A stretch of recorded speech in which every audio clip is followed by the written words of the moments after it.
Vande Mataram to all of you and welcome back.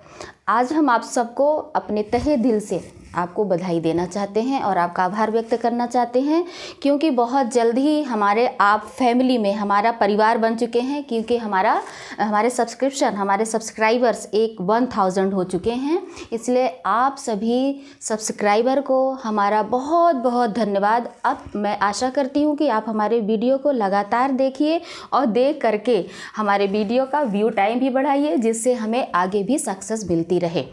आप इन्हीं शब्दों के साथ हम आपको कुछ शब्द बोलना चाहेंगे।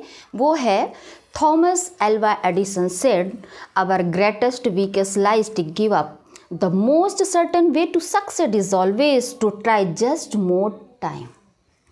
मतलब आपने यदि किसी चीज़ को छोड़ दिया है तो आपका सबसे कमज़ोर पॉइंट होता है। तो किसी चीज़ को छोड़ना नहीं चाहिए, बल्कि उसे और मन लगाकर आगे बढ़ते रहना चाहिए। इन्हीं शब्दों के साथ हम आपको बता रहे थे सब्जेक्ट वर्ब एग्रीमेंट, जिसका पार्ट 1 बहुत इजी वे में हमने आपको उसका इंट्रोडक्शन दिया, उसका यूज बताया, कैसे यूज किया जाता है, कहाँ कैसे किया जाता है। तो हमने ये भी बताया कि यदि हमारा सब्जेक्ट सिंगुलर है तो सिंगुलर सब्जेक्ट के साथ हमारा वर्ब जो है सिंगुलर फॉर्म में आता है, और यदि प्लूरल फॉर्म में है हमारा सब्जेक्ट तो प्लूरल वर्ब का यूज करते हैं। ये हमारा सिंपल वे था। अब कुछ इसके टिपिकल टाइप के हैं, कुछ रूल हैं जो हमें कंफ्यूज करते हैं। आपके उस कंफ्यूजन को हमें अब दूर करना है, तो देखेंगे वो। अब स्टूडेंट्स देखना है आपको, कुछ रूल्स इसके हैं, वो स्टार्ट करते हैं हम अब। Two singular subject connected by and require a plural verb. समझना क्या है आपको, जब किसी सेंटेंस में कोई सेंटेंस एंड से जुड़ा हो और उसमें 2 सिंगुलर हमारे नाउन आए, 2 सिंगुलर सब्जेक्ट का यूज किया गया हो और उन सब्जेक्ट में एंड से उसे ऐड किया गया हो, तब वहाँ पे हम किसका यूज करते हैं? प्लूरल वर्ब का।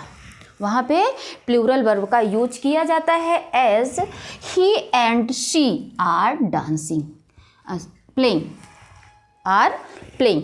यहाँ पे देखना है he and she are playing, ये किससे ऐड किया गया है आपको ध्यान देंगे, ये एंड से ऐड किया गया है। तो यहाँ पे इसी को समझाने के लिए, बताने के लिए यहाँ पे प्लूरल वर्ब आर का यूज किया गया है। नेक्स्ट एग्जांपल देखेंगे, pearl and ruby are precious stone. यहाँ पे एक सब्जेक्ट हो गया हमारा पर्ल और दूसरा हो गया रूबी। इसको किससे ऐड किया गया है? इसको एंड से ऐड किया गया है, और इनके साथ में जो हमारा वर्ब लग रहा है वो क्या है? प्लूरल फॉर्म में, वो प्लूरल फॉर्म में है। ये आपको समझना है। नेक्स्ट इसी का है आपका एक्सेप्शनल केस कुछ होते हैं जिनमें से ये रूल चेंज हो जाते हैं। यही थोड़ा सा टिपिकल होता है, और आपके एग्ज़ाम में, आपके कंपटीशन एग्ज़ाम में इस ऐसे ही क्वेश्चन आते हैं जो आपको एरर लगने लगते हैं और आपको वहीं पे ये मात देते हैं। तो इनको आप अच्छी तरह से यदि समझ लेंगे तो आपका कॉन्सेप्ट एकदम क्लियर हो जाएगा। ध्यान क्या देना है, कुछ आइडियाज़ और कुछ पर्सन और थिंग ऐसे यूज किए जाते हैं कि जिनके बीच में एंड लगा होता है, बट उनके साथ में क्या यूज किया जाता है? सिंगुलर वर्ब यूज की जाती है। उनके साथ में सिंगुलर वर्ब यूज की जाती है। कब की जाती है? ये आपका अपवाद है, एक्सेप्शनल है। इसे देखेंगे, one idea to the mind और सम पर्सन और थिंग, यानी कि एंड से ऐड हो बट वो एक ही विचार को व्यक्त करे, वो चाहे पर्सन हो अथवा कोई वस्तु हो। तो ध्यान देंगे कि bread and butter is only food. आप ब्रेड एंड बटर का यूज एक आइडिया के रूप में, एक किसके रूप में करते हैं आप? एक आइडिया के रूप में इनका यूज किया जाता है। पर ये क्या माना जा रहा है? यहाँ पे आपका एक शब्द माना जा रहा है, यह एक शब्द माना जा रहा है। इसलिए यहाँ पे जो आपकी वर्ब यूज की गई है वो एज से ऐड किया गया है। ये चीज़ आपको ध्यान देना है। ऐसे ही सेंटेंसेस आपको आपके कंपटीशन एग्जाम में आते हैं।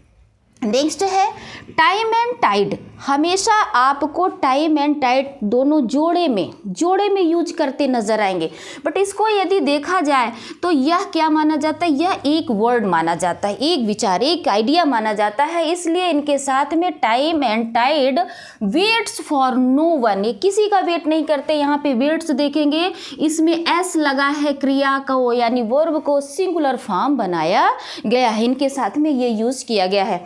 नेक्स्ट एग्जाम्पल देखेंगे, salt and paper is spicy thing. ये साल्ट एंड पेपर्स का भी यूज हमेशा एक साथ किया जाता है, तो इनके साथ में ये जो वर्ब यूज की गई है यह सिंगुलर फॉर्म में है। तो अब आपको इसका समझ में आ गया कि यदि एक बार कि किसी भी सेंटेंस में यदि हमारे सब्जेक्ट सिंगुलर फॉर्म में हो और एंड सेड हो तो वर्ब हमेशा प्लूरल फॉर्म लगती है। लेकिन कुछ इसके अपवाद है जो एक्सेप्शनल है, जब कोई ऐसी आइडिया आई हो उसमें व्यक्ति या थिंग का यूज किया गया हो, एंड से एड हो, लेकिन वह एक शब्द को रिकग्नाइज करते हो, वहाँ पे हम सिंगुलर वर्ब का यूज करते हैं। ये रूल्स आपको अच्छी तरह से समझ में आ गया होगा। आगे चलते हैं। हाँ, तो स्टूडेंट्स दूसरा रूल आप इसका देखेंगे, टू और मोर सिंगुलर सब्जेक्ट ज्वाइंड बाय और नॉर रिक्वायर सिंगुलर वर्ब। यानी कि जब दो या दो से अधिक सिंगुलर सब्जेक्ट किसी सेंटेंस में यूज किए जाएं और उनके साथ में और अथवा नॉर लगा हो तो उनके साथ में हम सिंगुलर वर्ब का यूज करते हैं। ध्यान देना है आपको, आप समझते जाएंगे। आप एक बार और समझ लीजिए कि जब किसी सेंटेंस में दो सिंगुलर सब्जेक्ट अथवा उससे ज़्यादा आए हों और उनके साथ में और अथवा नॉर से ऐड किया गया हो, ध्यान देना है, और अथवा नॉर को और नॉर से ऐड किया गया हो तो उनके साथ में सिंगुलर वर्ब यूज की जाती है, ये आपका रूल कहता है। तो उसके हिसाब से चलेंगे, ध्यान देंगे। आपका एग्जाम्पल दे रहे हैं, जैसे neither pen no copy was found there. क्या देखना है आपको, यहाँ पे ये किससे कनेक्ट किया गया है, ये किया गया है आपको नॉर से। किससे किया गया है, नाइदर पेन नॉर कॉपी, या क्या आपका कर रहा है, क्या रिक्वायर कर रहा है, नॉर। इनके साथ में कौन सा वर्ब की डिमांड कर रहा है, वो सिंगुलर वर्ब की। तो वॉज क्या है आपका, ये सिंगुलर वर्ब है, ये क्या है, सिंगुलर। ठीक, ये समझ में। नेक्स्ट एग्जाम्पल देखेंगे, आइदर द पैरट और क्रो हैज़ बीन देयर। ठीक, यहाँ पे देखेंगे आइदर द पेन किससे कनेक्ट किया गया है, और से। आपका पहला सब्जेक्ट पैरट, सेकंड सब्जेक्ट आपका ये सेकंड, ये फर्स्ट सब्जेक्ट और ये सेकंड। इसमें भी आपका ये फर्स्ट सब्जेक्ट और ये सेकंड ऐड किससे किया गया, नॉर से। सेकंड वाले में आप देखेंगे कि parrot first and crow is second, किससे ऐड किया गया है, ये और से। तो इनके साथ में हैज़ जो लगा हुआ है आपका, यह क्या है, ये सिंगुलर वर्ब यूज किया गया है। ठीक, ये तो हुआ है आपका रूल। ये क्या हुआ आपका रूल, आपका रूल क्या कह रहा है वो आपको समझ में आ गया होगा।